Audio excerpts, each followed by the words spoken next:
पुढील 2 दिवस दक्षिण कोकणासह नाशिक, पुणे, कोल्हापूर आणि सातारा या जिल्ह्यांमधील पावसाचा जोर राहण्याचा अंदाज आहे। तसंच उत्तर महाराष्ट्रातील धुळे, नंदुरबार, जळगावमध्ये मेघगर्जनेसह पावसाचा अंदाज आहे। अतिमहत्त्वाच्या व्यक्तींच्या दौऱ्यासाठी राज्य सरकार एक विमान आणि एक हेलिकॉप्टर भाड्याने घेण्याची शक्यता आहे। अतिमहत्त्वाच्या व्यक्तींच्या दौऱ्यासाठी सरकारी खर्चातून दौरा होण्याची शक्यता आहे। राज्यभरात आज गौरी गणपतींचं विसर्जन होणार आहे। तसंच गौराई सोबत लाडक्या बाप्पाला आज काही गणेश भक्त निरोप देणार आहेत।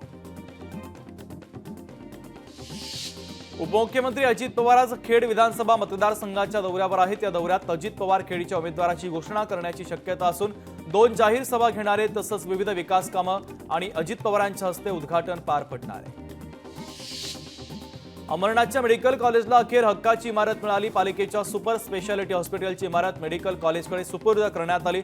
शासनानं नुकताच या संदर्भातला GR प्रसिद्ध केला आहे। मंगळवारी विधान भवनावर निघालेल्या मोठ्या मोर्चामुळे राज्यपाल लक्ष्मण प्रसाद आचार्य यांनी मणिपूर सोडलं। विद्यार्थ्यांच्या आंदोलनामुळे मणिपूरच्या राज्यपालांनी सुरक्षेच्या कारणास्तव आसाममध्ये थांबणं पसंत केलं।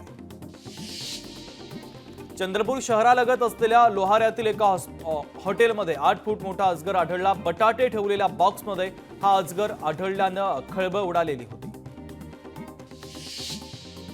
शिक्षणासाठी मदरसे योग्य नसल्याचं बाल हक्क समितीनं सर्वोच्च न्यायालयामध्ये सांगितलं। मदरशांमधील शिक्षणाच्या दर्जावर या समितीनं आता प्रश्नचिन्ह उपस्थित केलं आहे।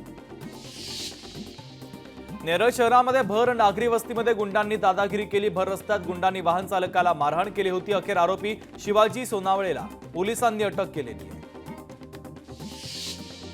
माजी मंत्री हर्षवर्धन पाटील यांच्या निवासस्थानी ज्येष्ठ गौरी पूजन सोहळा पार पडला। यावेळेस गौरी पूजन आरती पाटील कुटुंबाच्या हस्ते पार पडलं।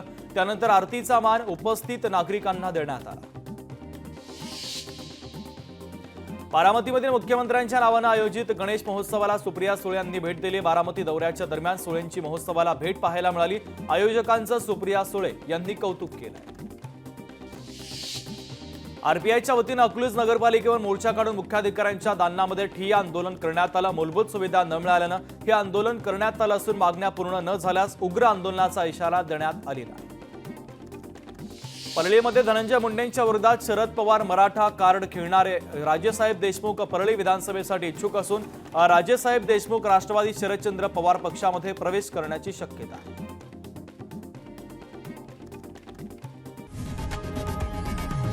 लोकशाही मराठी ऐका, पहा, जागरूक रहा।